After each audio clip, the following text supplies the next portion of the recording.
Welcome to MythBarkers, where we're making pet parenting easier by sniffing out the facts and debunking dog tales. Here are some of the misconceptions that are out there. A wet nose is a sign of a healthy dog. Is a raw diet better for your dog? Is traditional kibble killing your dog?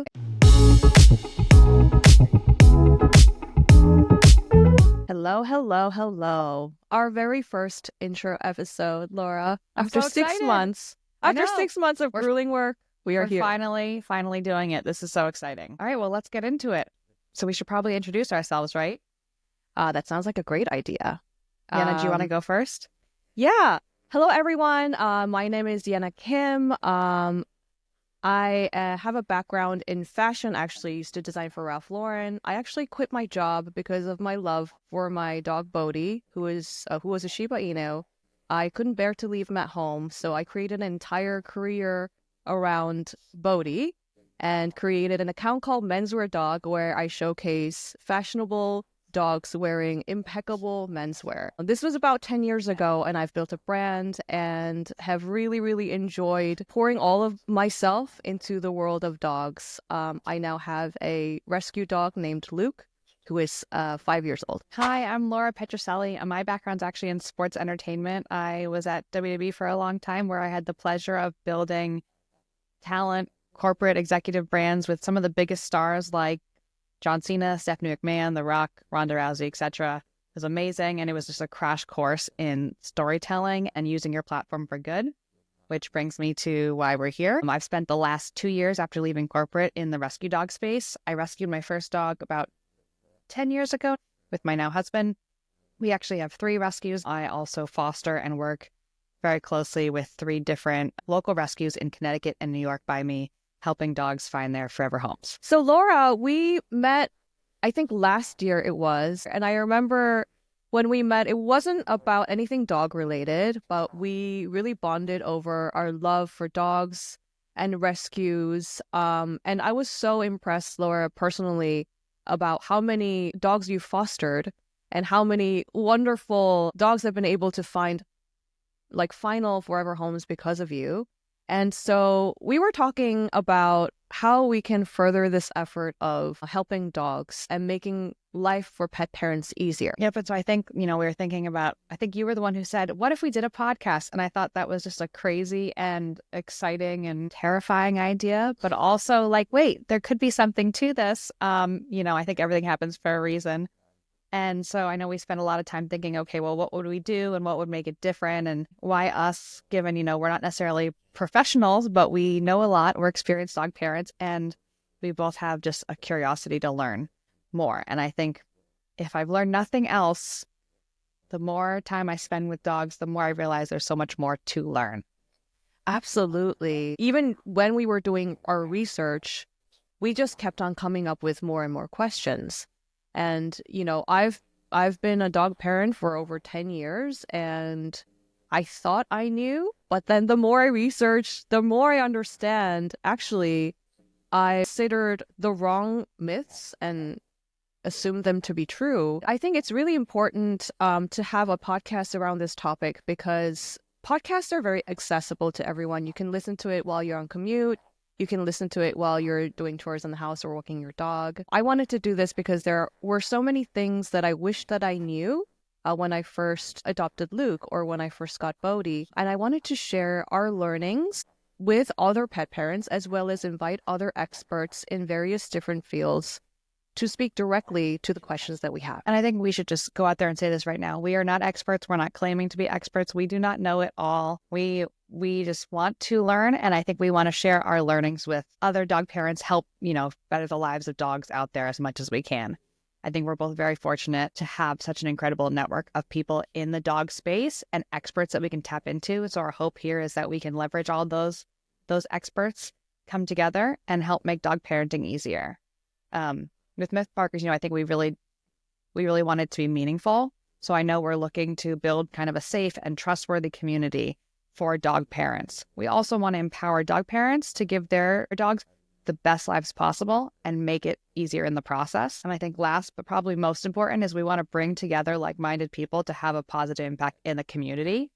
And specifically, that'll be focused in the in the rescue dog space as it relates to crucial spay and neuter efforts in communities throughout the country. And, we'll go more into that as we get the show started, but we really want this to be a show and a brand with purpose that's going to give back. Absolutely. Curiosity is our biggest strength, and we will continue to ask the right questions until we have a very good solution. And so what is MythBarkers? If people wanted to ask, well, what is it and why should I listen?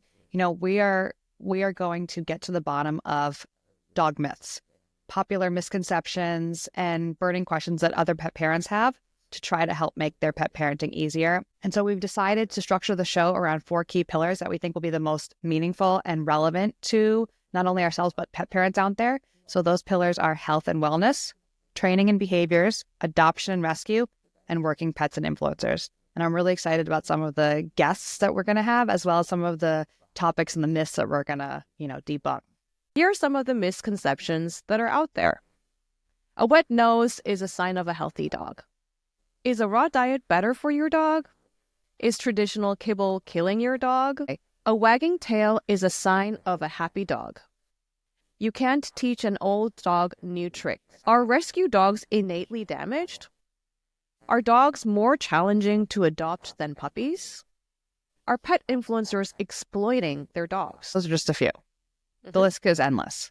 There's so much misinformation out there, and we just really want to get to the bottom of that and share really the facts of what's actually real, understanding that really nothing is black and white. It's all shades of gray. And one solution is necessarily the right solution for your dog because every dog is different. But the more we can share information, our hope is that it can help you. Yeah, we want to learn together because dogs are like people. Every single dog, regardless of what breed they are, is going to be their own dog with their own personality, own quirks. So we want to empower everyone with the knowledge to be able to see their dog for who they are and to apply the best solutions from our findings. Yena, do you want to maybe share why you dedicated your life to the dog space? So goodness, I've always loved dogs. I wasn't able to really have my own dog until I was a young adult, and I met my late dog Bodhi, who is the most dapper, handsome Shiba Inu ever. I like to say that Bodhi chose me because I've been around a lot of dogs and I've met a lot of dogs, but when I met him, there was chemistry. There was something where I couldn't stop thinking about him, and I felt like it was a sign that I needed to gravitate towards this intangible connection. I was working full-time at Ralph Lauren at the time, and it would break my heart to see him be sad whenever I leave to go to work. I created a lot of art with Bodhi. I took a photograph of him and in menswear, and it happened to go viral, and I had to make a choice. Am I going to have this unexpected, unpredictable journey with my dog, or am I going to continue with my dream full-time job? And Bodhi ended up being more of a dream to me. And so I chose this unexpected career with Bodhi in social media and digital marketing. And through him, I was able to create a beautiful life, spend so much time with him. We created art together. We met the most incredible people who are dog people. We were able to rescue Luke, and they were the cutest siblings together too. So in so many ways, my life, I designed and revolved around dogs. Where I live, who I am with, what I do with my time.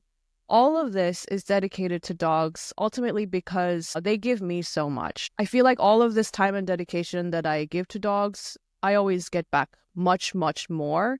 And I've found having dogs in my life, serving them, loving them, to be extremely rewarding. And I wouldn't have it any other way. And can I just brag about you for a minute? Because you've been all in on dogs for a while, right? And you have built this incredible brand and have had done so many collaborations. Yeah, I'll touch on the aspects. So my Bodhi, who was my ultimate muse, we ran an account called Menswear Dogs together, where he gets dressed up in the finest of menswear. So we worked with brands like Nike on a capsule t-shirt collection. We've worked with Brooks Brothers. We've worked with Samsung. I mean, the list is really endless. But really, it was a journey that we had together and an art project that we had together. And the wonderful thing is, I have photos of every single one of these collaborations, and it is a snippet of memory that I have with Bodhi. where we just created together and had so much fun. And when others were involved, it was even more fun, you know? And so the relationships that we were able to form through dogs ends up being really impactful and special in our lives, even after our dogs have passed. In so many ways, I want to give the pet parents the gift of having this special relationship with their dog and being able to have the knowledge in their back pockets to care for them in the way that they want. That's so beautiful. And unfortunately, for those listening and don't know, Bodhi actually unfortunately passed away at the end of the year. Yeah. We have been planning this for months and months and wanting to do this for a long time. We're finally just getting started, but we are doing this in honor of Bodhi because he is just the OG influencer and meant so much to people and connected so many people, and how Yena and I ended up meeting. So, Yeah. you know, it's all meant to be. And I think we're going to do something really special together. Absolutely right. I couldn't have met you without Bodhi. And so I'm so grateful to him for MythBarkers as well. And Laura, you have been a champion to the rescue organizations and the dogs in your area. You are a foster mom. You have rescued dogs. Tell us a little bit about your input into the rescue space. So I grew up around dogs. I've always had dogs. We had 3 or 4 dogs at any time in the house, along with cats and fish and other animals. And so, you know, it's crazy to think now that I have 6 dogs in my house, but I think I should blame my parents for opening my eyes to the possibility of having so many dogs and just caring for so many of them. And they're members of the family, and I wouldn't have it any other way. As a young adult, I was working full time and traveling all the time and always wanted to adopt. And it was when my husband and I, at the time we were dating, moved in together and bought our first house that we decided, all right, we're going to rescue.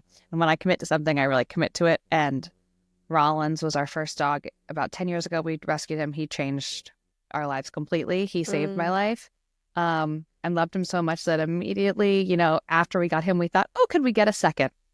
And then during the pandemic, we wanted a third. We lived in the city and in a townhouse and decided to move to the suburbs to rescue our third dog. So that's crazy enough as it is such a millennial thing to do, right? Rescuing dogs and buying a house, moving to the suburbs for them so that they could have space and a better quality of life. But a few years passed, and it wasn't really until I left the corporate space that I realized I had time and I wanted to do something different with my life. And I started getting involved in a local shelter in Connecticut. And I started volunteering and just taking care of the dogs there, taking them for walks, taking care of them in the shelter, interviewing people who were prospective parents, helping dogs find their homes.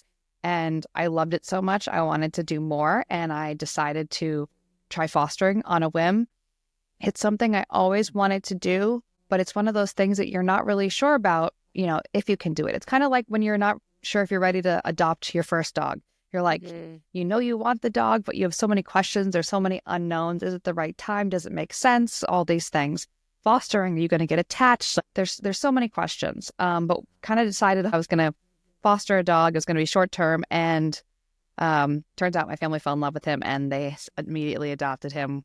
And that was my first kind of foster success. But I loved the idea of getting to take in a dog, take care of it, and then see it off to its forever family that was not necessarily in your house. And started fostering from there more regularly, and then got involved with other shelters. And now I'm also an adoption coordinator where I help other dogs in the area find their forever families. And it's such a labor of love trying to match people up together. And it's honestly some of the most rewarding work I've done in my life.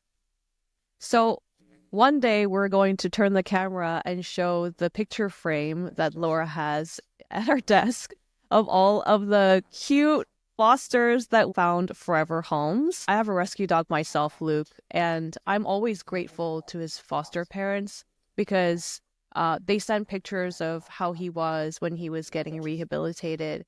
And they were the warm, loving bridge between the really difficult situation he was in before and going to his forever home. That foster situation made the transition so smooth, so seamless, and I think got Luke to open up to a point where he was ready to accept a forever home.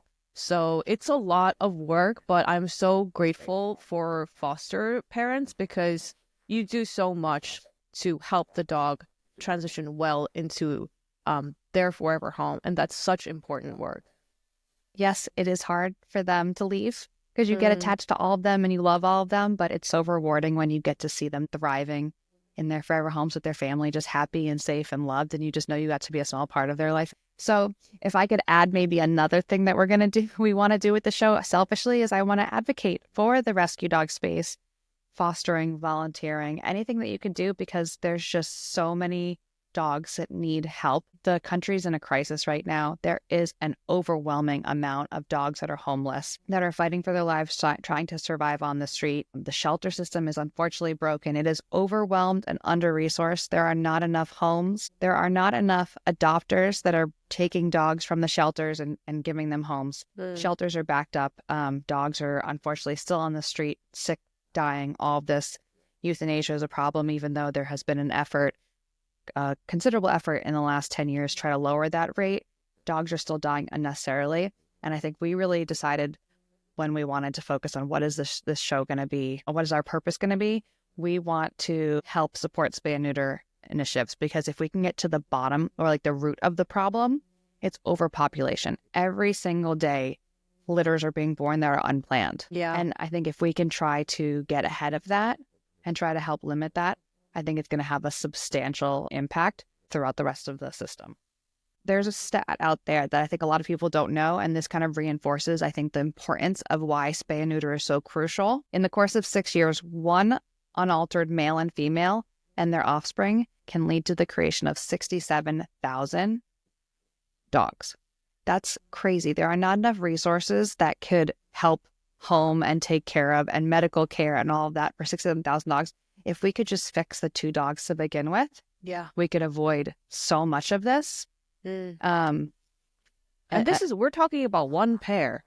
If we look at the actual population of dogs that are not spayed or neutered, that are out on the streets, this number becomes exorbitant. And the reason why we want to address it right at the source is because it helps the rescues, it helps the animal control, it helps all of the people that really, at the end of the day, want to ensure that no dog is getting into accident, no dog is having to live a homeless life, and that every dog can have a nice home, can have a beautiful life, and don't have to live in horrible conditions. That's what we all want for our pets. And so that's what we're hoping to do with MythBarkers, just a simple mission. So to be honest, I'm a little nervous. I have been lucky enough to produce shows before. I'm usually the one behind the scenes. I'm not the one on camera or on the mic, so I'm a little nervous. Please bear with me, bear with us. We're doing our best. We're going to have fun while we're doing it, and we're probably going to, mess up and make some mistakes and whatever, but I think we're doing this with the best intentions, and we appreciate everyone that's, supporting us, and you listening right now, following along, and hope you get something out of MythBarkers. I know we already are, and we're just starting the show right now. Yeah, I really look forward to us really learning together, growing together, and being able to fundraise for these spay and neuter efforts, because we spoke to numerous rescues about what they believe is the most important initiative to help dogs in the long run. And overarchingly, the answer is spay and neuter. We're so excited to have you guys on board. Thank you so much for joining us at MythBarkers. We are so excited to share our learnings with you. Our very first guest is Dr. Sarah Witherell, who she is going to help us debunk myths in the health and wellness space, like, is a wet nose a sign of a healthy dog? Can't wait to speak with her. I know you've known her for years because she's been so kind enough to treat Bodhi and Luke, and I think she's going to be a wealth of information. So I love Dr. Witherell. I feel like she is so knowledgeable, and she goes the extra mile, not just to treat animals, but to make sure that they're comfortable when they're being treated. And that is real love. I wish my human doctors would treat me like this. It's true. There is so much love and care for our dogs from dog people. So hope you'll tune in to our first episode. It's coming soon, so get ready.